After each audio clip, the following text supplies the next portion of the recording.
Hola, buenos días, buenas tardes. Veo que ya estamos en principio 18 personas en la sala, así que fantástico para ir arrancando.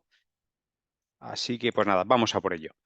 Pues como siempre os digo, ¿no? Daros la bienvenida a esta sesión donde vamos a seguir ahondando en temas que como profesionales de la ciberseguridad debéis de tener un mínimo manejo. Esto no quiere decir que tengamos que ser expertos, pero sí tener ese bagaje, pues sí, ese conjunto de conocimientos que nos permitan hablar, en este caso, fijaos, con la gente del departamento legal.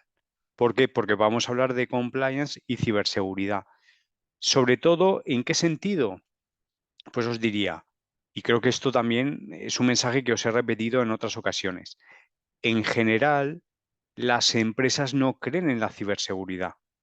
Nosotros acudimos a la prensa, medios de comunicación y de vez en cuando sí vemos noticias que dicen que la alta dirección de las organizaciones dice que es muy importante la ciberseguridad, pero luego nosotros vamos a nuestra organización, a nuestra casa, y nos encontramos con la realidad que dista muchísimo de esa situación. Es decir, necesitamos encontrar argumentos que hagan que la alta dirección se crea de verdad esto, que de verdad vean la necesidad de aumentar el presupuesto, ¿vale? De nuestro departamento, que vean la necesidad de subirnos el sueldo si es que realmente es necesario, que vean la necesidad, el porqué de pues tener un pequeño equipo. Es decir, no vamos a encontrar mejor argumento para vender la ciberseguridad que el cumplimiento legal asociado, ¿vale? Dicho eso, ¿qué ocurre? Que podríamos hablar de muchísimas leyes, ¿verdad? Es decir, leyes que algo tienen que ver con la ciberseguridad. Y aquí os voy a hablar de dos de ellas. Por un lado, eh, la normativa relativa a la protección de datos de carácter personal, por el mero hecho de que toda empresa, sea pública o privada, emplea, trata y procesa datos personales, sea de los clientes o sea de los propios trabajadores. Según el país en el que estemos, esta norma pues toma una forma u otra, pero yo siempre os digo, acudamos a la norma más exigente, más sofisticada. ¿Por qué? Porque si yo entiendo esa norma, entenderé el resto, ¿vale? El resto de normas, independientemente del país. Por eso aquí, como veis, voy a hacer alusión al Reglamento Europeo de Protección de Datos. ¿Vale? Insisto, porque es el marco normativo más complejo que existe actualmente y si yo entiendo este marco, entiendo cualquier otro marco, sea, no sé, de Japón, de México, de Uruguay, me da exactamente igual. Y por otro lado, vamos a ver qué es eso de la responsabilidad penal de la persona jurídica. Es decir, las empresas pueden ir a la cárcel, luego os explicaré qué significa eso, si no hacen bien las cosas en ciertas materias. ¿Vale? Bueno, pues como siempre, si tenéis alguna duda, me comentáis por favor al final de la sesión, que acudiré al chat, ¿no? Por si habéis comentado algo. Dicho eso, empezamos. ¿Qué es un dato de carácter personal? ¿Vale? Y no olvidéis, por favor, ese mensaje matriz que os estoy lanzando. Necesitáis entender qué es el compliance, necesitáis entender cuáles son las principales normas legales o marcos jurídicos que han de cumplir las empresas, porque nosotros podremos por esa vía meter nuestro mensaje en materia de ciberseguridad. ¿Vale? Entonces encontramos que un dato personal se refiere a personas físicas que se identifican de forma directa con ese dato o que pueden llegar a identificarse. Un ejemplo de una persona que se identifica de forma directa, un DNI, un pasaporte, un número de teléfono, ¿vale? Ejemplo de persona que puede llegar a ser identificable, es decir, a priori con ese dato personal yo no sé quién es, pero puedo llegar a saberlo. Un ejemplo, la voz o la imagen de una persona, la voz o una fotografía. según esté tomada, según el ángulo, la distancia, pues quizá no sé quién es, pero puedo llegar a saberlo. Pues la idea es que cualquiera de esos datos está debajo del paraguas de este tipo de leyes, ¿vale? Sobre este segundo punto que he dicho, fijaos lo que dice la ley, ¿no? Una persona física no se considera identificable si dicha identificación requiere de plazos o actividades desproporcionadas. Es decir, si yo tengo una imagen, una foto, pero necesito emplear muchísimos recursos para llegar a saber quién es la persona, ¿qué te dice esto? Esta ley. Oye, pues en ese caso, ese dato no está bajo el paraguas de esta ley. No se considera un dato de carácter personal de una persona identificable, ¿vale? Pero da igual, daos cuenta, toda empresa, sea pública o privada, trata con datos de personas, ¿vale? Nombres, pasaportes, direcciones, teléfonos y luego además datos que dan información sobre esa persona, datos de salud, perfiles, etcétera, etcétera. ¿Ok? Este es el ejemplo que os estaba comentando. La foto de la izquierda sí podemos decir que es un dato identificable o es una persona identificable a partir de ese dato personal, ¿vale? Pero en cambio, la foto de la derecha, bueno, pues ahí al final de esa calle, ¿verdad? De esa avenida, pues hay personas que seguramente nos es muy dificultoso a partir de este dato, de esta foto, llegar a saber quién son, ¿vale? Entonces, siguiente punto. Bueno, yo entiendo lo que es un dato de carácter personal, ¿vale? Pero ¿qué ocurre? Que hay muchos tipos distintos, ¿vale? Es decir, vosotros tenéis que saber qué tipos de datos personales existen para luego en los clientes a los cuales acudáis podáis identificar esos datos, ¿no? Fijaos, por un lado, datos identificativos, ¿vale? El DNI, dirección postal, electrónica, la propia imagen, la voz, el teléfono. Vosotros pensar qué organización no tiene estos datos. Diríamos que todas, ¿vale? Todas o casi todas. Por otro lado, datos relativos a las características personales, pues datos de estado civil, fecha de nacimiento, edad, ¿vale? Es decir, datos que siguen proporcionando información sobre el titular de ese dato, ¿vale? Y la pregunta, de nuevo, bueno, la pregunta, el esquema es, ¿hay leyes en esta materia? ¿Por qué? Porque alguien tiene que decir, oiga, usted, sea una empresa que presta servicios de Internet, sea un ministerio, un ayuntamiento, dice, usted trata con datos personales de clientes a los que da un servicio o de ciudadanos, pero usted no puede hacer lo que les dé la gana con esos datos, ¿vale? O sea, tener eso muy presente. Existen normas en esta materia porque se exige a esas organizaciones que sean muy cuidadosas con esos datos que han requerido para la prestación de un servicio o la entrega de un producto, ¿vale? Más tipos de datos. A ver, ¿qué he pasado por aquí? Vale. Circunstancias sociales, dónde vivimos, situación familiar, qué propiedades puedo tener, si pertenezco a un club o una asociación, ¿vale? Fijaos, ¿yo qué puedo hacer? Que si tengo muchos datos de una persona, puedo sacar un perfil de la misma. Y a partir de ese perfil, por ejemplo, puedo enviarle campañas de marketing. Esto, si os dais cuenta, todos lo sufrimos.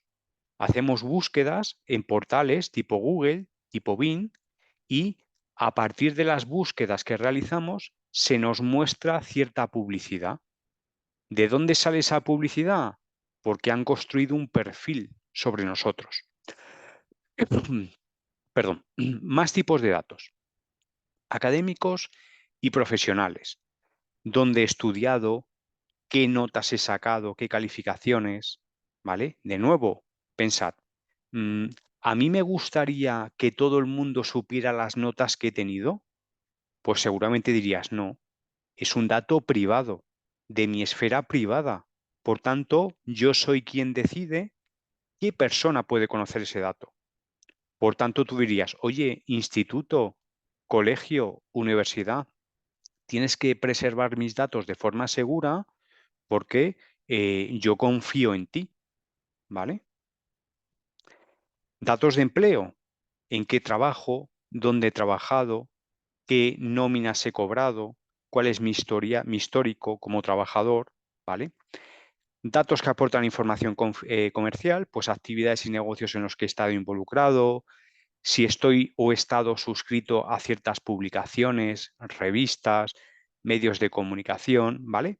Es decir, si os dais cuenta, son siempre datos que me identifican, que dicen quién soy y luego que aportan información adicional sobre mí. Datos económicos, financieros y de seguros, pues lo que cobro, si tengo bienes patrimoniales, préstamos que pueda tener, datos bancarios, seguros que tenga contratados, si tengo hipotecas, mi historial de tarjetas de crédito, mi historial crediticio. Bueno, pues de nuevo, información privada que tú no quisieras que se conozca de forma pública, ¿vale? De nuevo, el banco con el cual tú trabajas tiene mucha de esta información y tú le dices, oye, usted me ha concedido un préstamo, ¿vale? Y a partir de esa concesión, de ese préstamo, de ese producto, bueno, pues usted tiene datos sobre mí, pero el que usted me haya dado un préstamo no le exime de hacer lo que le dé la gana con mis datos. No, usted los tiene que proteger para que estén bien resguardados, ¿vale? Y fijaos que finalmente tenemos otra categoría que se llama datos especialmente protegidos. ¿Por qué? Porque son datos que tienen un plus de importancia o de sensibilidad. Es decir, toda organización que almacene y procese estos datos tiene que ser todavía más diligente. Tendrá que implantar todavía más medidas de seguridad. ¿De qué tipo de datos hablamos? Ideologías, políticas de las personas, si están afiliadas o no a un sindicato, su religión, datos de salud, datos genéticos, datos biométricos o, por ejemplo, datos relativos a condenas e infracciones penales. Si os dais cuenta, esta última categoría pues alude a datos todavía más sensibles, todavía más críticos. ¿Ok? Entonces, un primer punto es, yo llego a una empresa, yo llego a un cliente, identifico qué datos personales trata y qué tipos de datos personales, ¿vale? Si estoy en un banco, seguramente trate datos, algunos parecidos, pero otros distintos, a si mi cliente es un hospital. Y el hospital trata datos distintos al caso en el que mi cliente es un ayuntamiento, ¿vale? Por tanto, primer punto, tú llegas al cliente y eres capaz de identificar los datos personales. De esa forma, tú te das cuenta de si tratan datos normalitos o si tratan datos muy sensibles. Y a partir de ahí, tú ya empiezas a ver posibles riesgos, posibles medidas de seguridad que tendrían que ser implantadas y todo eso. ¿Qué ocurre? Que si os dais cuenta, en una empresa los datos personales que va a haber son masivos, hay muchísimos. Es decir, necesitamos una forma de agruparlos, ¿vale? ¿Y eso cómo se hace? Pues antes, en las anteriores leyes, había un concepto que se llamaba fichero. Es decir, tú llegabas a un cliente y identificabas los ficheros de datos de carácter personal que se empleaban. ¿Qué es un fichero? ¿Es un PDF? ¿Es una carpeta en red? No. Es una agrupación de datos personales que se emplean para un mismo fin. Ejemplo, fichero de gestión económica. ¿Eso qué es? Es, por así decirlo, la envoltura o paraguas debajo del cual están todos los datos personales que usa esa empresa para la gestión económica. Yo ahí me encontraré nombres, domicilios, teléfonos, ¿vale? Y todo eso está agrupado dentro de ese concepto, no sé cómo decirlo, abstracto, sí, que se llama, o que hemos dicho que se puede llamar fichero de gestión económica. Imaginaos que voy a un hospital. ¿Qué posible fichero me puedo encontrar? El fichero de gestión de trasplantes o el fichero de gestión de historias clínicas. Y dentro de ese paraguas, como os digo, tendré datos en formato manual, es decir, en papel, un expediente que está en un armario, así como datos en formato lógico, es decir, que están en un ordenador, sea un ordenador, un servidor o lo que sea. ¿Vale? ¿Y qué ocurre? Que, creo que no lo comento posteriormente, lo digo ahora, ese concepto de fichero se dejó de usar y ahora solemos decir actividad de tratamiento. Es decir, yo llego a un hospital y diré, o seré capaz de identificar, usted tiene la actividad de tratamiento, gestión de historias clínicas, la actividad de tratamiento, gestión de trasplantes, la actividad de tratamiento, gestión de nóminas, ¿vale? La gente que trabaja en el hospital cobra una nómina, ¿verdad? ¿Veis un poco la idea? Es, insisto, eh, el pegamento que aglutina todo un conjunto de datos que se usan para un mismo fin, ¿vale? Por tanto, tendré tantas actividades de tratamiento de datos como fines para los cuales se usen en esa empresa. En definitiva, hemos pasado de tener pues una barbaridad de datos totalmente dispersos por la empresa a poderlos agrupar u ordenar de una forma, bueno, pues un poquito más lógica, ¿vale? ¿Por qué? Porque seguramente en una empresa, pues tú te encuentres 10 ficheros, 20, 30, pero no muchos más. Por tanto, tú ya puedes hacer un análisis de riesgos específico por cada actividad de tratamiento. Yo voy a un banco y digo, ¿cuál es el nivel de seguridad que ustedes tienen en la actividad de tratamiento, gestión de hipotecas? ¿Vale? O sea, puedo hacer un análisis más fino, más orientado. Y por si acaso, ¿qué es un tratamiento? Fijaos, cualquier cosa relacionada con un dato personal. Me da igual que el cliente lo tenga para registrar el dato, estructurarlo, transmitirlo, almacenarlo, comunicarlo, da igual. Por el mero hecho de haber recabado ese dato personal, tú ya lo estás tratando. Y recordar, puede ser un dato de un cliente o de los propios trabajadores. ¿Vale? En la parte legal, fijaos, esas empresas, por el mero hecho de haber recogido un dato personal, tienen toda una serie de requisitos a cumplir. Información. Esto suele ser un clausulado que te encuentras a pie de página en todo formulario, sea en papel o sea informático, en el cual tú rellenas tus datos. ¿Eso qué significa? Que en esa cláusula, esa coletilla, te tienen que decir, estamos recogiendo estos datos sobre usted, los cuales se usarán para no sé qué fines, etcétera, etcétera. Te están informando para qué se usan esos datos o para qué se van a usar. Consentimiento explícito. Básicamente, en las anteriores leyes valía el consentimiento tácito, ¿vale? Pero ahora eso ya no vale. Ahora hablamos del consentimiento explícito. ¿Qué quiere decir? Que no basta con que tú rellenes ese formulario y la empresa ya puede hacer lo que quiera con tus datos. No. Esa empresa debería de poner algunas casillas y tú eres el que marca qué casilla, es decir, con qué finalidad, a qué finalidad tú das tu consentimiento para ese tratamiento. Imaginad que tú rellenas un formulario con tu nombre y dirección y te dicen, ¿usted para qué da su consentimiento? Y hay una casilla que dice, gestión de eventos. Es decir, yo le doy mis datos para que usted me invite a eventos. Y a lo mejor hay otra casilla que dice, gestión de publicidad. Si tú la marcas, ¿qué quiere decir? Que das tu consentimiento para que te envíen publicidad. ¿Vale? Finalidad. Una empresa no puede usar un dato para una finalidad distinta, ¿ok? Para la cual me recabaron el consentimiento. Es decir, el hospital, cuando tú has dado tus datos para la gestión de trasplantes, ¿qué quiere decir? Que el hospital no puede usar tus datos, pues no sé, por ejemplo, para una campaña de vacunación. No, yo únicamente le he dado mis datos para la gestión de trasplantes. Se acabó. Lo mismo que si tú tienes una cuenta en un banco. y el banco, pues no sé, os empieza a enviar publicidad sobre banca de inversión.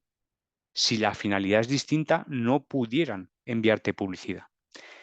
Minimización. Solo se pueden recabar los datos estrictamente necesarios. Las empresas no pueden recoger más datos de los que realmente necesitan para ese tratamiento. Exactitud y limitación del plazo de conservación. Pues básicamente, una vez tú dejas de ser cliente de una empresa, exceptuando los datos que estrictamente por temas legales han de conservar, el resto de datos deberían de eliminarlos. ¿Vale? Ejemplo, tú hace 5 años que no eres cliente de un banco. ¿El banco tiene todavía que tener almacenado tu dirección de correo electrónico? No, debería de haberla eliminado. Seguridad de la información, ¿vale? Ese dato que yo he facilitado a una empresa, esa empresa tiene que garantizar la confidencialidad y la integridad. ¿Qué es el concepto de encargado de tratamiento? Todo proveedor, ¿vale? Imaginad que vosotros vais a la universidad y os dan una tarjeta de estudiante, pero a lo mejor quien ha emitido la tarjeta es un banco. ¿Y qué ha ocurrido? Que la universidad ha dado vuestros datos al banco. ¿Por qué? Porque el banco es el que sabe hacer tarjetas.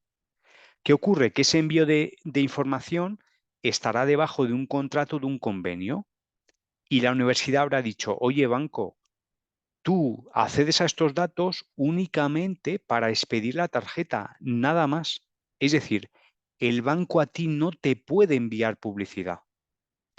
En definitiva, tú tienes que saber cuáles son los proveedores de esa empresa que acceden a datos personales para la prestación de un servicio. Ese concepto de proveedor que accede a datos se conoce como encargado de tratamiento. Transferencia internacional.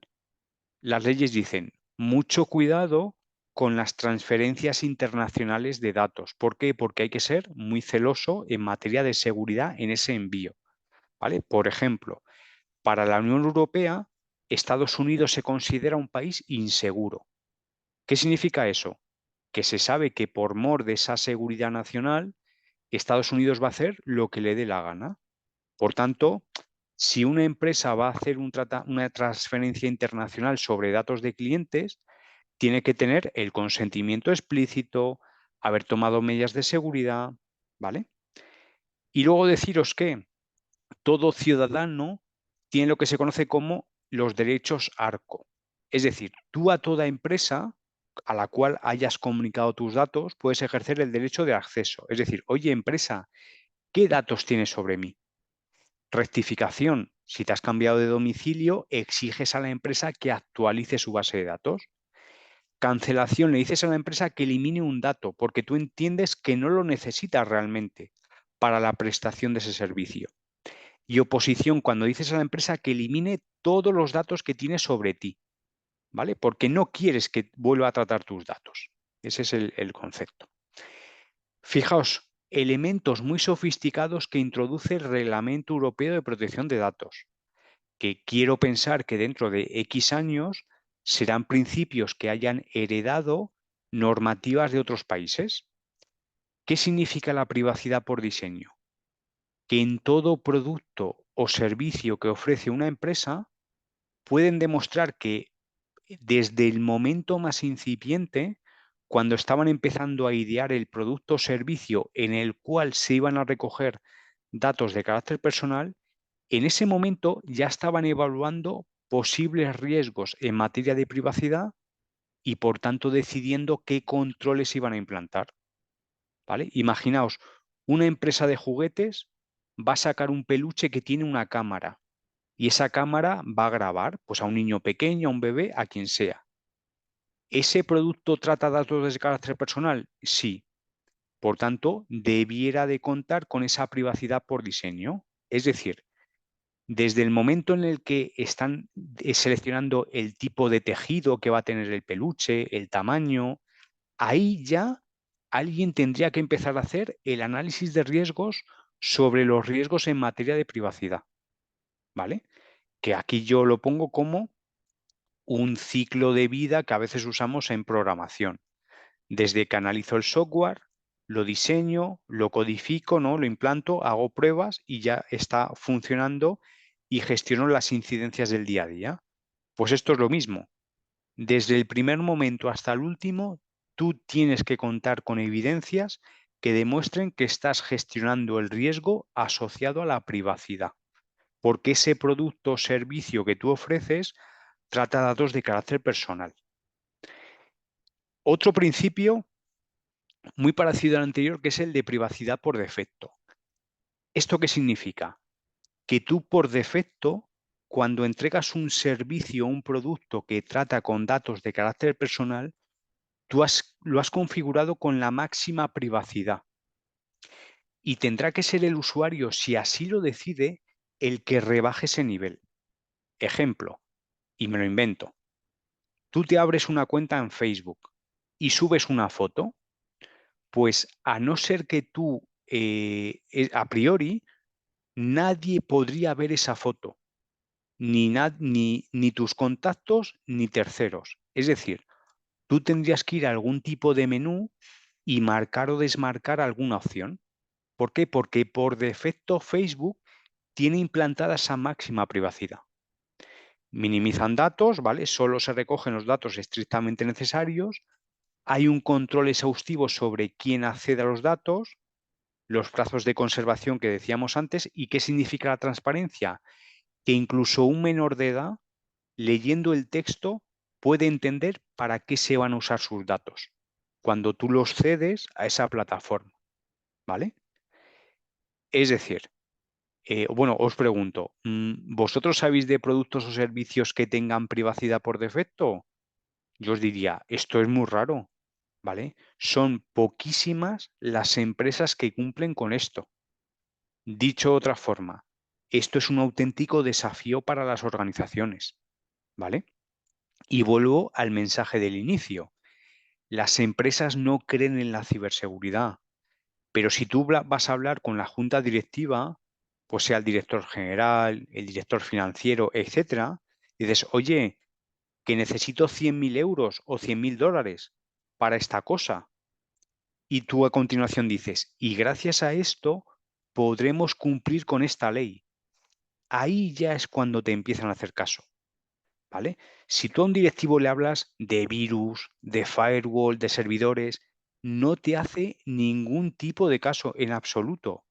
En cambio, si hablas de cosas que esa persona sí que entiende, que sí que le da importancia, ya estás ganando su atención, ¿vale? Fijaos, todavía incidimos más en ese punto. Las sanciones económicas que se mueven son muy importantes, ¿vale? Fijaos, 10 millones de euros o hasta el 2% de lo que gana esa empresa a nivel global durante un año, quedándose el regulador con la cuantía mayor, pues nos metemos cuando, por ejemplo, si hemos tenido una brecha de confidencialidad, ¿vale? Si hay una brecha de confidencialidad y yo no puedo demostrar que lo he intentado hacer bien, fijaos la barbaridad de multa que me puede llegar. Y ya cuando hemos cogido datos engañando al usuario, los hemos usado para finalidades distintas, hemos hecho transferencias internacionales sin el consentimiento previo, etcétera, la multa es de 20 millones de euros o el 4% del volumen anual a nivel global, de nuevo quedándose con la cuantía mayor el regulador. Es decir, esto sí que lo entiende la alta dirección. Por tanto, tú como gestor de ciberseguridad, sea gestor de ciberseguridad, asesor, analista, etcétera, tú tienes que manejar esto. ¿Por qué? Porque es tu deber el conseguir que la alta dirección te haga caso, ¿vale? Recordar, en esta parte hablamos de temas de gestión. Luego están pues temas técnicos de hacking y demás. Sí, perfecto, yo siempre os digo, eso está muy bien, pero si tú el día de mañana quieres liderar un equipo, quieres ser la persona que lidera la ciberseguridad en una empresa, necesariamente tienes que conocer estas cosas, ¿vale? Muy importante. A mí también me resultaría interesante o importante entender qué parámetros usa el regulador para imponer sanciones. para ver si la sanción es más grande o más pequeña. Pues fijaos, pues cosas de sentido común. ¿Cuánto ha durado la brecha? ¿Número de personas afectadas? Bueno, es de sentido común, ¿no? Si la empresa ha tenido algún tipo de negligencia, fijaos, lo pongo en negrita porque esto está muy relacionado con nosotros. Te va a preguntar el regulador, después de la brecha, ¿usted qué medidas paliativas y de reparación ha adoptado para minimizar el impacto? Y de nuevo te va a preguntar, antes de que se produjese la brecha, ¿usted qué medidas técnicas y organizativas en materia de seguridad de la información había implantado? Según tú demuestres esa diligencia, la multa será mayor o la multa será menor, ¿vale? Reiteración, pues imagínate una empresa que estamos, no sé, estamos en marzo y ya lleva declaradas 5 brechas. Pues claro, ¿qué hará el regulador? Le va a poner una sanción muy importante, ¿verdad? Grado de cooperación con ese regulador, la categoría de los datos, es decir, no es lo mismo que la brecha de datos haya afectado a nombres y domicilios y a datos de salud. ¿Por qué? Porque en el segundo caso hablamos de datos más sensibles, por tanto, la sanción va a ser mayor.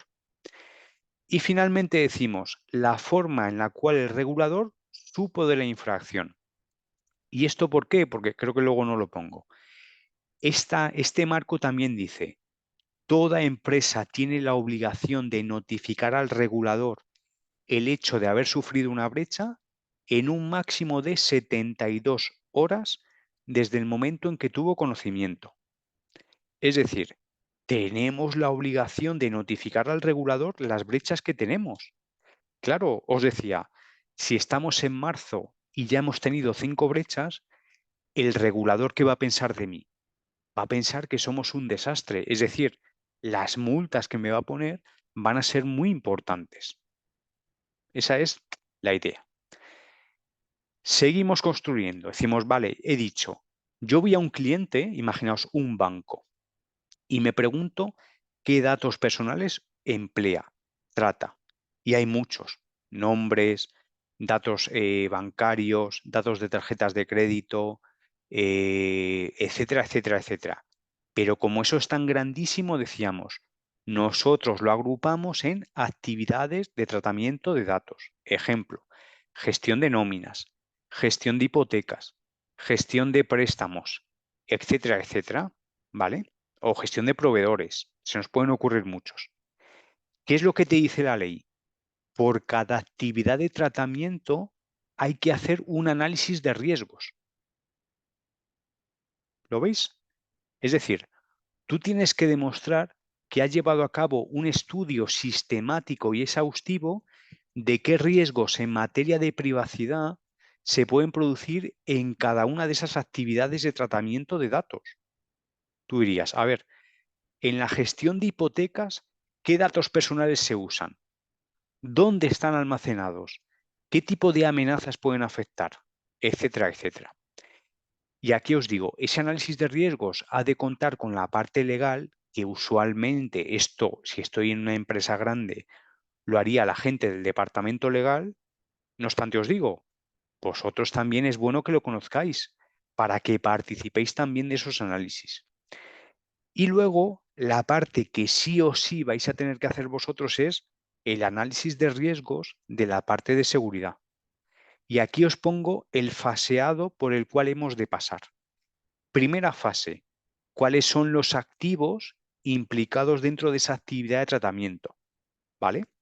Un activo es todo elemento que aporta valor a la empresa, todo elemento que la empresa necesita para alcanzar sus metas. ¿Bien? Entonces decimos, gestión de hipotecas. ¿Qué tipo de activos me encuentro ahí? Pues os diría, capa de activos, software, hardware, instalaciones físicas y personas. Software, pues a lo mejor tú tienes un gestor documental, ¿vale? Hardware, pues hay 200 portátiles que usan los trabajadores que están en la gestión de hipotecas, 5 servidores, por ejemplo. Instalaciones físicas, pues hay una oficina central y una delegación en otra ciudad. Y personas, los roles de personas, ¿vale? Ejemplo, informáticos, comerciales, gestores, es decir, las tipologías de usuarios que trabajan dentro de esa gestión de hipotecas. Siguiente punto, tienes que ver qué amenazas pueden afectar a cada tipo de activo. Ejemplo, a una oficina le puede afectar la amenaza incendio, al gestor documental le puede afectar la amenaza ransomware, al activo informático dentro de personas le puede afectar la amenaza phishing. Bien. Siguiente punto, ¿cuál es la fórmula que vamos a usar para calcular el riesgo? Pues decimos, el riesgo asociado a una amenaza es igual a la probabilidad de que ocurra multiplicado por el impacto que causaría. Es decir, yo cómo sé con qué probabilidad se puede dar un ransomware en una empresa. O yo cómo sé qué impacto causaría ese ransomware en esa empresa. Pues aquí, ¿qué hacemos? Identificamos las deficiencias o vulnerabilidades. Es decir,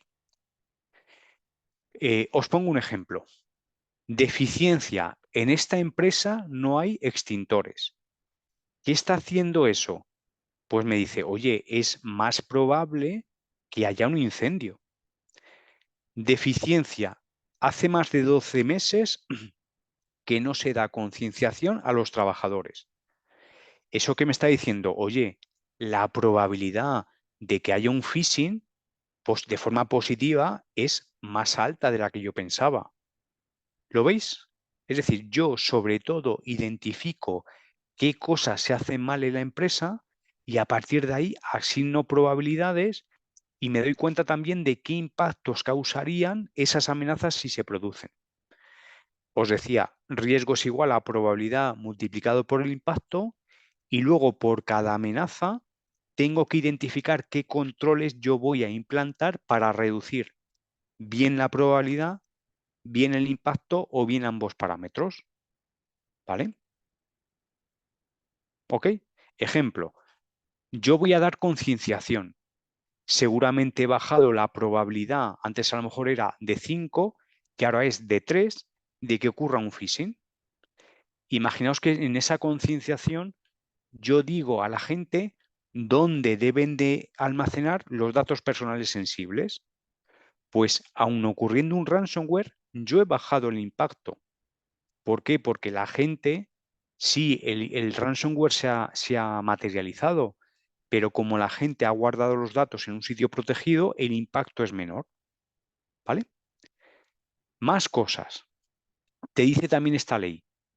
Hay actividades de tratamiento de datos que son tan sensibles que vas a tener que hacer un segundo análisis de riesgos, que es lo que se conoce como evaluación de impacto en privacidad o en inglés Privacy Impact Assessment, el PIA. Entonces tú aquí te preguntarías, ¿y sobre qué actividades yo he de realizar ese segundo análisis de riesgos? Pues fijaos, aquí os indico en qué situaciones te dice el Reglamento Europeo que tú tienes que hacer el segundo análisis de riesgos. Yo me quedo sobre todo con la primera. Se utilizan nuevas tecnologías, ¿vale? Que prevean un alto riesgo. Ejemplo, como tú tengas una actividad de tratamiento de datos donde se use Big Data, blockchain, inteligencia artificial, etcétera, ¿qué te dice el regulador? Hay un riesgo superior al normal. Por tanto, tú tienes que hacer la evaluación de impacto en privacidad. Pregunta que os surgirá, dices, pero bueno, ¿y en qué consiste? Si yo ya he hecho un análisis de riesgos, ¿en qué consiste ese segundo análisis de riesgos? Pues te dice el regulador, tú tienes que, bueno, lo hice de forma velada o de forma implícita. Tú tienes que ser capaz de estudiar el flujo por el cual pasan los datos dentro de esa actividad de tratamiento. Imaginad que seguimos en gestión de hipotecas, ¿vale?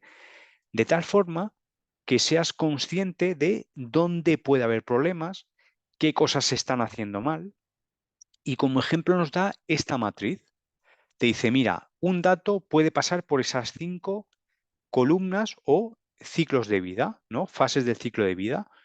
Cuando tú capturas el dato, lo clasificas o almacenas, lo usas, si es que lo cedes a otra empresa y cuando lo vas a destruir, porque ese servicio o producto pues ya ha finalizado. Y para cada fase te dice, pregúntate, ¿tú qué actividades realizas? ¿Qué datos tratas? ¿Quiénes intervienen? ¿Y con qué tecnologías? Ejemplo, estamos en una empresa de publicidad, ¿vale? Y la actividad se llama gestión de campañas de marketing. Imaginad que en esa captura de datos yo me encuentro con que hay un formulario web en el cual entra un usuario y rellena sus datos. Pues en actividad del proceso yo diría, el usuario entra en esta URL y rellena el formulario. Datos, pues dirías, en ese formulario se pide nombre y dirección de correo electrónica. Intervinientes, ¿quiénes ven ese dato? Pues por ejemplo decimos, todo el departamento de marketing y 2 personas de informática. Tecnologías, pues a lo mejor decimos, ese formulario web está construido con PHP y está en un servidor Apache con no sé qué versión. ¿Tú qué tendrías que ver? A la luz de eso dices, ostras, por ejemplo, ¿de verdad todo el departamento de marketing necesita acceder a esos datos? Es decir, tú te das cuenta de que ahí hay una posible deficiencia, ¿vale? Esa es la gracia de tú construir esta matriz. Elemento diferenciador sobre un análisis de riesgos normal. Aquí los impactos no son los impactos que sufre la empresa, ¿vale? Es decir, una empresa tiene una brecha de datos y sufre, por ejemplo, un impacto reputacional o una sanción del regulador. No. Aquí tenemos que evaluar el impacto en cuanto a el agravio que sufre la persona que ve que sus datos se han expuesto, ¿vale? Y fijaos, es como una visión más humanista. Te dice, oye, empresa, tienes que ser consciente de qué daños vas a provocar a tus usuarios si por tu culpa los datos de esos usuarios se ven expuestos de forma no autorizada. Y te dice, mira, tú puedes contemplar impactos a nivel físico, material o moral. Físico, pues imaginad que por culpa de esa revelación de datos, a la persona le entra, no sé, ¿cómo se dice esto? Bueno, pues que entra en un estado nervioso, ¿vale? En una enfermedad, ¿vale? En un cuadro de estrés, por ejemplo. Material, a lo mejor por culpa de esa brecha de datos, han despedido a esa persona. O moral, por culpa de esa brecha de datos, se ha sabido pues una cuestión que es íntima de esa persona, ¿vale? Y luego para cada tipo de impacto te dice, puede ser despreciable, limitado, bueno, ese es un ejemplo que da el regulador, ¿vale? Y este, a ver, sí, y este, fijaos, es un ejemplo de posible resultado de los riesgos que yo veo tras estudiar ese ciclo de vida. Digo, oye, me he dado cuenta de que en la fase de almacenamiento de datos, por ejemplo, se puede perder un móvil, ¿vale? Y ese móvil llevaría a un daño o un impacto moral o físico o material. Ahí faltaría decir la escala de impactos, ¿vale? ¿Veis la idea? Pues esto es lo que vosotros tenéis que, pues eso, por cada actividad de tratamiento que sea muy sensible, lo que tenéis que realizar, ¿vale? Y finalmente, fijaos, vuelvo a insistir, es muy importante que entendáis que esto tú necesitas dominarlo, aunque recordar, siempre va a haber un asesor legal que sabrá más que nosotros, pero tú tienes que dominarlo porque, recordamos, tú vas a tener que participar en los análisis de riesgos y además esto es la gran motivación que hará pues que a ti te hagan caso, te den presupuesto, etcétera, etcétera, ¿vale? Y fijaos otra cuestión, que esto es otro movimiento internacional. Hay países donde esto todavía no existe, pero es una cuestión de tiempo, ¿vale? ¿Qué significa esto? Que una empresa va a la cárcel. ¿Cuándo? cuando dentro de esa empresa se comete un delito. ¿Qué delitos? Fijaos en el último párrafo. Os pongo ejemplos, ¿vale? Es decir, en el Código Penal de cada país se identifican los riesgos que, si se cometen dentro del seno de una empresa, llevan a que la empresa pueda ir a la cárcel. Y si os dais cuenta, pongo en negrita delitos que están relacionados con nosotros, con la tecnología, ¿vale? ¿Quién puede cometer esa empresa que haga que estemos en este lío? Por un lado, cualquier directivo o cualquier empleado raso. ¿Qué tiene que hacer la empresa para no ir a la cárcel? Claro, os diré qué significa eso. Demostrar proactividad, demostrar que se han hecho análisis de riesgos y demostrar que se han implantado controles para detectar ese delito y evitarlo dentro de lo posible. ¿Vale? Un ejemplo, delito contra la intimidad y allanamiento informático. Factor de riesgo, ¿eso qué significa?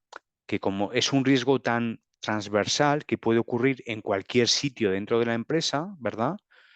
Tú identificas, o mejor dicho, tú analizas un escenario concreto. Dices, pues a ver, ese delito se puede cometer en un uso y acceso no autorizado a los correos electrónicos. Fijaos las consecuencias. ¿Qué significa la cadena perpetua para una empresa? Disolución de la persona jurídica. El juez ordena que se cierre la empresa. Es decir, hablamos de impactos súper importantes. Y de nuevo, esto cualquier director general lo entiende, pero vamos, a la primera. Por tanto, si tú dices, necesito $100.000 para comprar un firewall, ¿qué te van a decir? No. Y te cierran la puerta. Ahora bien, si tú dices, necesitamos $100.000 o euros para comprar un firewall, gracias al cual vamos a minimizar este riesgo que está contemplado en no sé qué ley. Y de esa forma evitaremos o minimizaremos este impacto legal. Ahí ya te empiezan a hacer caso. ¿Vale? Aquí os pongo lo que os decía antes. Hay delitos que están relacionados con las tecnologías que hacen que una empresa pueda incurrir en esa responsabilidad penal de la persona jurídica. ¿Vale? Daños informáticos. A mí me atacan y, como soy tan desastre, desde mi infraestructura atacan a un tercero. Fijaos esa dejadez. O lo que hemos visto contra la intimidad. Un atacante accede a datos personales de usuarios, de clientes, de quien sea, de forma no autorizada. Pues podemos entrar en ese delito contra la intimidad. ¿Vale? Y fijaos, a ver, vale. Vosotros tendríais que construir algo tal que así. Tenéis esa columna de riesgos penales, ¿vale? Por ejemplo, decíamos, daño informático, pero decimos, vale, pero es que eso es muy general, necesito acotarlo, porque si no es muy difícil hacer un análisis de riesgos. Pues dice, pues venga, supuesto de hecho, un ataque de denegación de servicio. Ahí faltaría incluir una columna de probabilidad y otra columna de impacto, ¿vale? Tú dirías, la probabilidad de que ocurra esto en esta empresa es alta, baja, muy baja, la que sea. Y el impacto general sería alto, muy alto, el que fuese. Y luego, efectivamente, la columna de riesgo, que es probabilidad multiplicado por el impacto. Luego, las columnas de controles y de responsable las he puesto así, pero realmente tendrían que ser específicas para cada fila, es decir, para cada delito. Pues tú dices, yo voy a implantar estas medidas para minimizar minimizar que se pueda dar ese delito y minimizar no solo la probabilidad, sino también el impacto.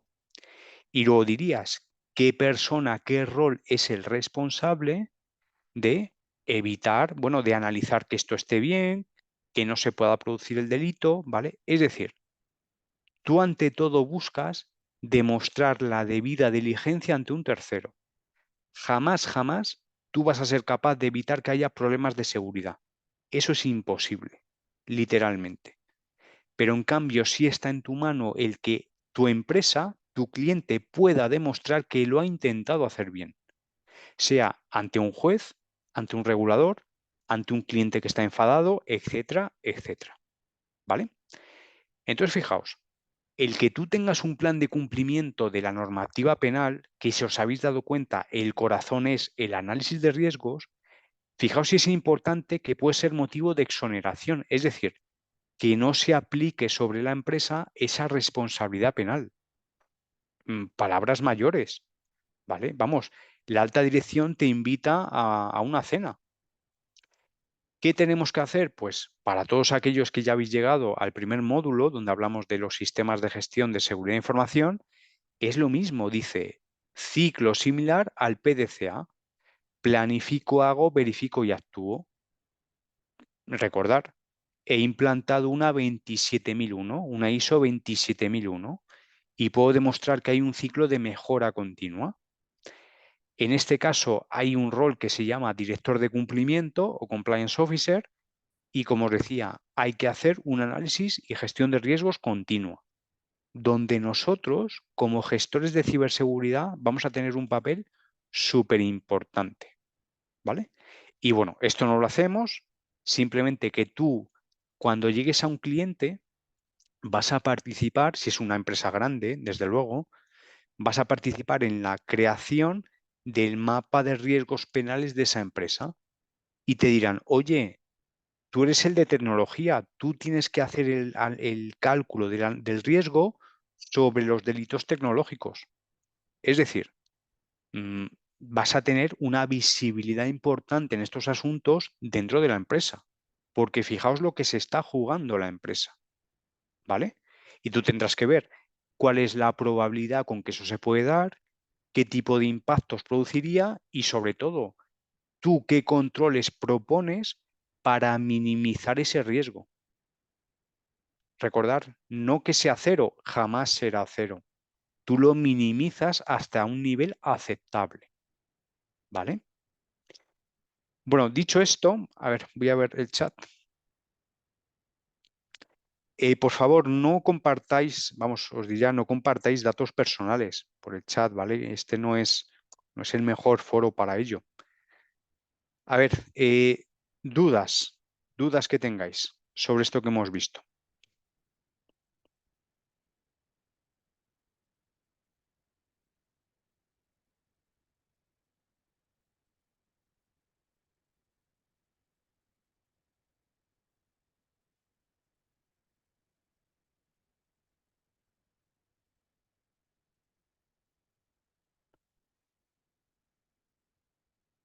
A ver, Giovanni, bueno, pues gracias a ti. Parece que ha quedado claro por tu parte. Ubiel, esos temas no los veis conmigo, ¿vale? Conmigo solo tenéis los temas de gestión. Con el compañero del claustro, Carlos, es con quien veis los temas pues más de hacking, más de índole técnica.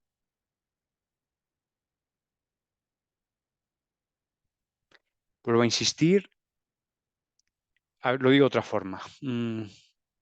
Y ojo, es mi visión, ¿eh? Cada persona os dirá su visión. Vosotros tenéis que conformar la vuestra, ¿vale? ¿Quién tiene la visión general o total de la ciberseguridad? ¿La persona que hace en hacking ético? No. ¿La persona que bastiona un servidor? No. ¿La persona que desarrolla de forma segura un programa? No. ¿Quién la tiene? La persona que implanta el programa de ciberseguridad o el sistema de gestión de seguridad de la información que se va a implantar en esa empresa, ¿vale? Y tú, haciendo ese análisis de riesgos, decidirás si hay que hacer o no un hacking ético, porque eres tú el que tiene la visión, ¿vale? Sí, Juan Carlos, todo suma para los trabajos, ¿vale? No obstante, ya sabéis que si tenéis dudas, basta con que me pongáis un correo. Dice Mario, si existe un listado de los riesgos de la norma, no. Tendrías que decir, Mario, amenazas, ¿vale? Tú llegas a un cliente e identificas los activos. ¿vale? Dices, tengo servidores, tengo personas, tengo expedientes en papel. Y tú dices, ¿qué amenazas pueden afectar esos activos? Entonces tú dices, incendio, inundación, ransomware, robo, ¿vale? Y tú para cada una de esas amenazas calculas el riesgo. Paredes, dices, ¿cómo puedo calcular el riesgo en mi empresa? Haciendo el análisis de riesgos, identificando qué activos hay, qué amenazas en tu opinión pueden afectar ese activo y viendo qué deficiencias existen, tú asignas las probabilidades y evalúas los impactos. No de forma matemática, pero en base a tu conocimiento, en base a lo que estás viendo que ocurre en la empresa. Giovanni, el GDPR no solo aplica en Europa, no lo he dicho antes, sino a toda empresa que preste servicios o productos a cualquier ciudadano europeo. Es decir, da igual que la empresa esté en Japón que en México. Si puede prestar servicios o productos a europeos, ya tiene que cumplir con esta ley. O sea, si os habéis dado cuenta, es un auténtico canto al sol el que ha hecho aquí la Unión Europea. Pero bueno, así está. Cristian, comentas que a nivel empresarial el área de riesgos debe estar bajo la sombrilla de ciberseguridad o se maneja aparte. En una empresa muy grande, incluso puede haber un área de gestión de riesgos independiente. Es decir, normalmente partimos de que la ciberseguridad se lleva dentro del área de informática.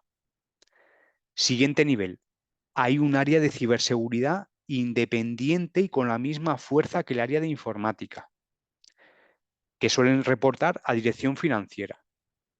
¿Vale? Siguiente nivel, reportan a dirección general y siguiente nivel, hay más áreas que llevan temas de estos. El área de gestión de riesgos, la oficina de delegado de protección de datos, ¿vale? Es decir, cada empresa está en un estadio distinto de madurez. Es claro, Mario, esto que dices, tiempo para realizar una revisión de auditoría. Claro, es que Mario, es que tú esto tienes que hacer por cada cliente concreto. Yo a lo mejor voy a una empresa muy grande y para un proceso de negocio digo, mira, tengo que ir a 3 oficinas, tengo que entrevistar a 3 personas, tengo que entender 5 tecnologías distintas que manejan. Pues a lo mejor me lleva una semana.